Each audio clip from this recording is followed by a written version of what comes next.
광숙 자꾸만 부딪히는 한 회장과의 가치관 충돌, 거기다 난데없는 완벽한 골드미스 김자영 교수 등판. 김자영 교수는 과거 한봄이 동석에게 소개해준 교수님이었죠. 그런 김지영과 함께 있는 한 회장을 보고 광숙은 질투 대폭발하는데요. 이젠 시동생들마저 형수님, 회장님 말도 맞는 것 같다면서 한 회장 편을 들고 나섰습니다. 독수리 술도가의 감정의 화산이 터지는 이번 회차. 지금 바로 뇌피셜 리뷰 들어갑니다. 구독, 좋아요 해주세요. 항상 감사드립니다. 광숙의 아침은 늘 독수리 술도가의 낡은 나무 문을 열 때부터 시작됩니다.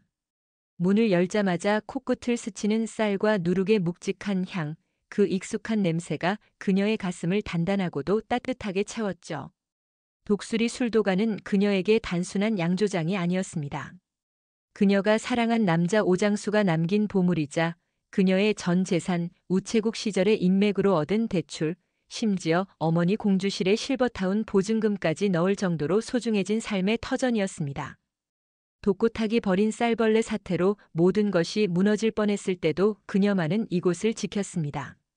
그런데 한동석 회장, 그는 왜 자꾸 이곳을 위임하라는 말로 그녀의 마음에 상처를 주는 건지 광숙은 입술을 깨물며 고개를 저었습니다. 자기를 위한 말인 것은 알지만 마음이 답답해집니다. 광숙 씨, 진짜 이렇게까지 해야겠어요? 동석의 목소리가 뒤에서 울렸습니다.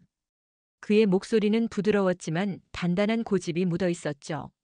전문가들한테 운영 맡기고 광숙 씨는 몸 추스리면서 큰 그림을 보는 연습을 해도 괜찮지 않겠어요? 건강이 없으면 사업도 내일도 없어져요. 광숙은 돌아서며 눈썹을 치켜 올렸습니다. 동석 씨, 이 술도가에 내 모든 것을 걸었어요. 그렇게 쉽게 결정할 수가 없어요, 저는. 그녀의 목소리는 떨렸지만 단호함으로 빛났습니다.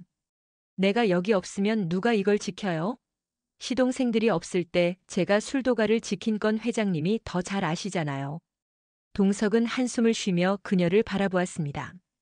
그의 눈빛에는 진심 어린 걱정이 담겨 있었죠. 광숙 씨, 이렇게 스트레스 쌓이다가 쓰러지면 앞으로 수출일로도 더 힘들어질 텐데 4명 시동생들이랑 한 집에 사는 것도 우리 관계도 힘들어지지 않겠어요? 광숙의 가슴이 철렁 내려앉았습니다.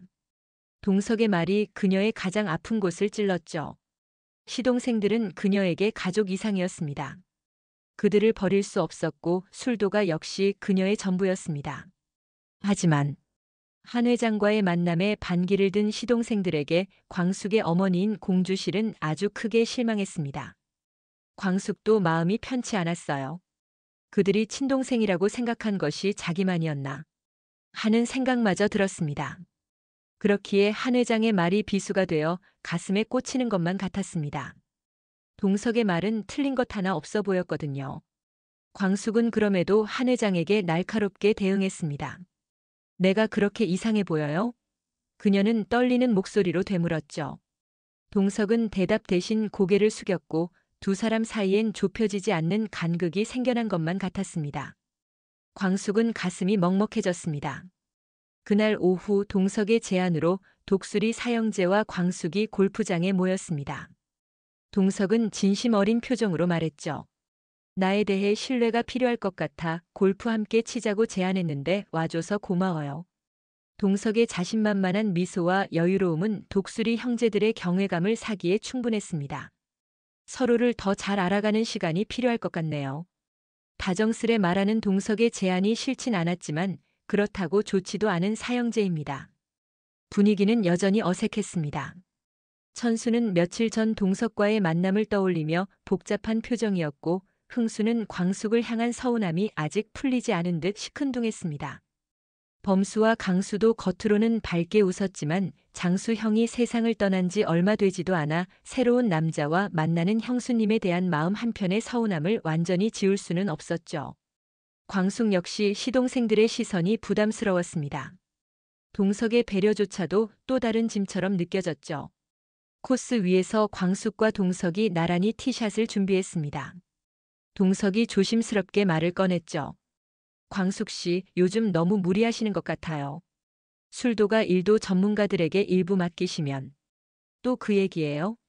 광숙의 목소리가 차갑게 식었습니다. 제가 몇 번 말씀드렸잖아요. 술도가 일은 제가 하겠다고. 하지만 수출 라인까지 늘리시려면 혼자서는 한계가. 한계는 제가 정하는 거예요. 광숙이 골프채를 세게 휘둘렀습니다. 공은 멀리 날아갔지만 그녀의 표정은 더욱 굳어졌죠. 뒤에서 지켜보던 사형제는 서로 눈빛을 교환했습니다. 어제에 이어 또 시작됐구나. 전일 저녁에 술도가를 끝까지 지키겠다는 광숙과 그런 광숙에게 몸부터 챙기라는 한 회장의 다툼을 본 형제들은 마음이 심란해졌습니다. 오히려 광숙을 힘들게 한 건 한 회장이 아니라 자신들이 아니었을까 하는 생각마저 들었죠. 생각해보니 장수영님 돌아가시고 술도가를 지킨 건 여리고 여린 광숙이었습니다. 사형제는 본인 삶이 더 우선이었고 광숙이 술도가 운영을 하는 것이 오히려 신뢰가 가고 편했기에 그냥 두었죠. 독고타기 벌인 일이 없었다면 그들이 이렇게 모일 일도 없었을 것입니다. 광숙은 술도가 문제를 직접 해결하려고 몇 날 며칠을 밤을 새고 사람들을 만나고 마음고생하고 있었음을 가까이서 지켜본 천수가 제일 잘 알았습니다. 형제들은 막판에야 알고 나서 갖고 있는 재산을 보탤 기회가 있었을 뿐이었죠. 그래서 장수영님의 빈자리를 대신해 한 회장이 광숙을 알뜰살뜰 챙기는 모습을 볼 때마다 마음이 무거워지는 형제들이었습니다. 그때 클럽하우스 쪽에서 우아한 걸음걸이의 한 여성이 다가왔습니다. 단정한 옷차림에 절제된 미소를 띤 김자영 교수였죠. 한 회장님 아니세요? 이런 곳에서 만나네요. 그녀의 목소리는 차분하고 교양 있게 들렸습니다. 동석이 자연스럽게 인사를 받으며 김 교수님 오랜만이네요. 반갑습니다라고 답하는 모습을 보며 광숙은 가슴 한편이 묘하게 답답해지는 것을 느꼈습니다. 자영은 광숙에게도 정중하게 인사했습니다. 마 대표님이시죠? 독수리 술도가 이야기 많이 들었어요. 정말 대단하신 것 같던데요. 겉으로는 칭찬이었지만 광숙은 왠지 모를 위화감을 느꼈습니다. 그녀가 자신을 평가하는 듯한 시선, 그리고 동석과 자연스럽게 어울리는 모습이 자꾸 신경에 거슬렸죠. 휴게실에서 광숙과 동석의 대화가 다시 날카로워졌습니다. 동석 씨, 저 혼자 4명의 시동생들과 사는 게 이상하다고 하셨죠? 그럼 전 어떻게 해야 하는 거예요? 그런 뜻이 아니라 광숙 씨가 새로운 시작을 하려면 새로운 시작이요? 시동생들 버리고 새로운 시작하자는 거예요? 목소리가 높아지자 주변 테이블에 앉아있던 사형제의 시선이 일제히 그쪽으로 향했습니다. 천수가 작게 한숨을 쉬었죠. 또 저러시네. 흥수는 여전히 서운한 마음이 컸지만 형수님이 저렇게 한 회장에게 날카롭게 구는 것이 형제들 때문이라 생각하니 마음이 복잡해졌습니다. 형수님도 진심 아니시면서 회장님한테 너무 하시는 거 아니야. 범수가 조용히 말했습니다. 회장님 말씀도 맞는 것 같은데 형수님 혼자 다 짊어지시려고 하니까 저렇게 예민해지시는 거 아닐까? 강수도 고개를 끄덕였죠. 맞아. 회장님은 형수님 걱정해서 하는 말씀인데 형수님은 왜 저렇게 방어적으로만 나오실까? 골프를 마치고 휴게 공간에서 광숙은 물병을 든 손에 힘이 들어가는 것을 느꼈습니다. 휴게실 창가 테이블에서 동석과 김자영 교수가 마주 앉아 있었습니다. 자영이 골프 스윙 자세에 대해 설명하며 우아하게 손을 움직이자 동석이 집중해서 듣고 있었습니다. 실은 동석은 광숙에게 알려주고 싶은 것들이 많았어요. 김자영 교수의 의견을 묻는 것도 여자라면 어떤 게 필요할까를 고민하다가 물어본 것이 다였습니다. 이렇게 팔꿈치를 약간 안쪽으로. 자영의 목소리가 부드럽고 교양 있게 들려옵니다. 광숙은 5m 떨어진 테이블에서 아이스 커피를 마시다 말고 그 광경을 지켜보게 되었죠. 빨대를 입에 문 채로 멈춰있는 그녀의 모습이 마치 고양이처럼 귀여웠습니다. 김자영의 설명을 듣던 동석은 아, 이게 광숙 씨에게 필요하겠구나라는 해답을 얻게 되자 화답을 했습니다. 교수님 말씀이 맞네요. 제가 지금까지 잘못 알고 있었던 것 같아요. 동석이 자영에게 고개를 살짝 숙이며 감사 인사를 했습니다. 그의 겸손하면서도 신사적인 모습에 자영이 환하게 웃었습니다. 동석도 자연스럽게 미소를 지으며 응답했죠. 김자영은 가슴이 쿵쾅쿵쾅 뛰었습니다. 얼마 전만 해도 냉랭한 모습만 보이던 동석이 연애를 하고 나니 이렇게 분위기가 부드러워지는구나 알게 되었던 거죠. 순간 김자영은 그의 여자가 자신이 아닌 것에 아쉬움과 서운함을 느꼈습니다. 자신보다 매력이 있어 보이지도 않던데 마광숙이란 여자는 아까부터 계속 동석에게 까칠한 태도였죠. 그런 광숙을 사랑스럽게 바라보는 동석을 김나영은 이해하지 못했습니다. 한편 우아한 김자영 교수와 동석의 투샷이 무척 잘 어울린 커플처럼 보여 순간 광숙의 가슴이 묘하게 답답해졌습니다. 뭐야, 왜 저렇게 잘 어울려? 광숙은 저도 모르게 컵을 쥐고 있는 손에 힘이 들어갔습니다. 평소 자신에게만 보여주던 동석의 따뜻한 미소를 다른 여자가 받고 있다는 게 기분이 무척 상했습니다.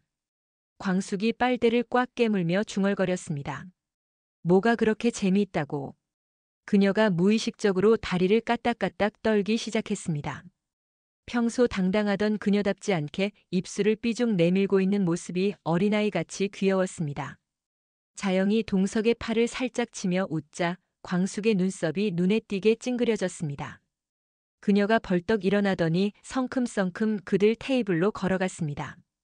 하지만 막상 도착하니 할 말이 없어서 어색하게 서 있는 광숙, 동석 씨 이야기 중이었나요? 광숙의 목소리가 평소보다 한 톤 높아져 있었습니다. 골프장 들어와서 내내 까칠하던 광숙이 이번만큼은 꼬리 내린 고양이 마냥 살풋 웃으며 등장해 동석은 짐짓 놀랐습니다. 하지만 한 회장이 어떤 남자입니까? 광숙의 변화를 알아차리고 살짝 그리고 여유롭게 미소 지었습니다. 네, 골프 이야기였는데요.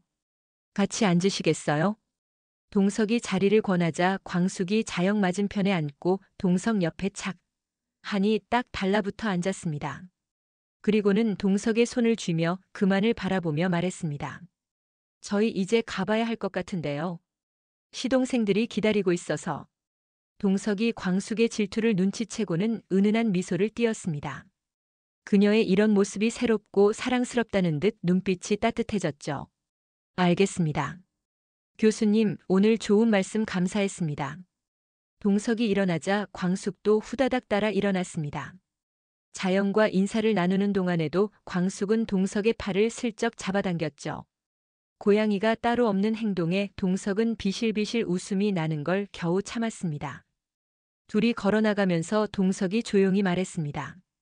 광숙 씨 혹시 뭐요? 광숙은 부끄러움에 딱딱하게 대답합니다. 아니에요. 그냥 오늘따라 귀엽다는 생각이 들어서요. 광숙의 귀가 빨갛게 달아올랐습니다. 잔디밭을 걸으며 광숙이 입을 열었습니다. 아까 제가 좀 이상했죠? 무슨 말씀이세요? 김자영 교수님. 저 그분이 자꾸 신경 쓰여요. 광숙의 목소리는 평소보다 작았습니다. 동석은 걸음을 멈추고 그녀를 바라보죠. 왜요? 이상하게 그 사람 앞에서 제가 작아지는 기분이 들었어요. 당신과 어울릴 법한 사람이라는 생각이 들어서. 그게 싫었어요. 동석은 잠시 침묵하다가 따뜻한 미소를 지으며 말했습니다.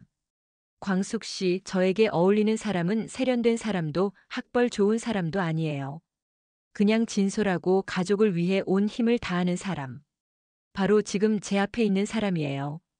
광숙의 눈시울이 붉어졌고 동석은 그녀의 손을 조용히 잡았습니다. 그날 저녁 식사 후 광숙이 설거지를 하러 부엌으로 간 사이 안방에 모인 사형제들. 오늘 골프장에서 본 것들이 머릿속을 맴돌고 있었습니다. 천수가 먼저 입을 열어 평소보다 조심스러운 목소리로 너희들. 오늘 형수님 보니까 어땠어? 라고 물으니 흥수가 여전히 삐져서 대답 뭐가? 라고 대답했습니다. 천수는 한숨 쉬며 흥수의 머리를 쥐어받고 싶은 걸 간신히 참았습니다. 아니, 회장님이랑 이야기할 때 말이야. 형수님이 너무 예민해 보이지 않았어? 범수가 고개를 끄덕였습니다. 맞아요, 형. 회장님은 그냥 걱정해서 하시는 말씀 같았는데. 강수가 조용히 말했습니다. 회장님이 형수님한테 술도가 전문가들 도움 받으라고 하실 때 형수님은 술도가를 이끄는 사람이니 실무가 아니라 전체 운영을 해보라는 뜻 같았어요. 제가 직원으로서 지켜본 회장님은 직원들 복지에도 정말 관심이 많으셔서 놀란 경우가 많았어요. 생각하지도 못한 세심한 부분도 다 챙겨주셔서 건강해야 일도 잘하고 스트레스도 풀 줄 알아야 큰 일을 해낼 수 있다고 매번 말씀하셨어요. 천수가 깊은 한숨을 쉬었습니다. 맞아. 우리가 너무 삐딱하게 봤나 봐. 회장님이 형수님을 힘들게 하려고 그런 말씀하신 게 아니라. 하지만 흥수는 여전히 못마땅합니다. 그래도 장수 형이 돌아가신 지 얼마나 됐다고. 범수가 형들을 바라보며 진지하게 말했습니다. 형들, 솔직히 말해봐요. 형수님이 우리 때문에 얼마나 힘드셨을 것 같아요? 방 안이 급격하게 조용해졌습니다. 천수가 작은 목소리로 말했죠. 술도가 일도 혼자 하시고, 우리 밥도 챙겨주시고, 빨래 청소까지. 강수도 덧붙입니다. 그리고 우리가 뭐 필요하다고 하면 밤늦게라도 나가서 사오시고. 흥수의 표정이 점점 시무룩해졌죠. 형수님, 언제 쓰러지셔도 이상하지 않으실 것 같은데. 천수가 무릎을 치며 말했습니다. 그래, 이거야. 우리가 놓친 게 바로 이거야. 뭐가요, 형? 장수 형이 살아계셨을 때는 형수님 혼자 이 모든 걸 다 감당하지 않으셨잖아. 장수 형이 술도가 일도 도와주시고 우리들도 챙겨주시고. 범수가 눈이 커졌습니다. 아, 그러니까 지금 형수님은 장수 형이 하시던 일까지 다 혼자 하셨는데 우리가 너무 나몰라라 했네요. 옆에 있던 강수가 고개를 끄덕였습니다. 맞아. 그러니까 회장님이 도와드리려고 하시는 거구나. 흥수가 마침내 인정하였습니다. 회장님, 정말 형수님을 아끼시는 것 같아. 그리고 우리한테도 잘해주시고. 천수가 형제들을 둘러보며 말했습니다. 생각해보니까 회장님 말고 누가 있어? 형수님 어깨 좀 가벼워지게 해드릴 수 있는 사람이? 맞아요. 회장님의 경제력이야 언급할 필요도 없고. 오늘 보니까 형수님 성격도 잘 아시던걸요. 형수님이 그렇게 틱틱하는데도 말씀 한 번 없으시고 자상하게 이해해 주시잖아요. 범수가 동의하며 강수가 가장 중요한 부분을 언급했습니다. 그리고 무엇보다 장수 형처럼 우리를 진짜 가족으로 여겨주시잖아요. 천수가 결심한 듯 말했습니다. 우리 회장님께 마음 열어드리자. 형수님도 우리도 다 편해질 것 같아. 흥수가 마지막까지 고민하다가 고개를 끄덕였죠. 형수님이 행복하시면 나도 좋아. 그때 부엌에서 설거지를 마무리하는 소리가 들렸습니다. 광숙은 마음이 심란할 때마다 집안 청소를 하는 버릇이 있었습니다.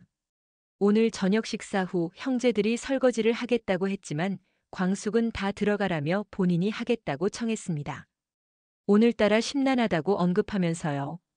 형제들은 서로 바라보며 미소를 지었습니다. 광숙에게 준 그들의 짐을 이제 드디어 내려놓게 해줄 수 있을 것 같아 형제들은 기뻤습니다. 형제들은 형수인 광숙을 무척이나 아낍니다. 그들의 마음이 꼭 닿기를 기원합니다. 다음에 또 만나요. 구독, 좋아요는 감사합니다.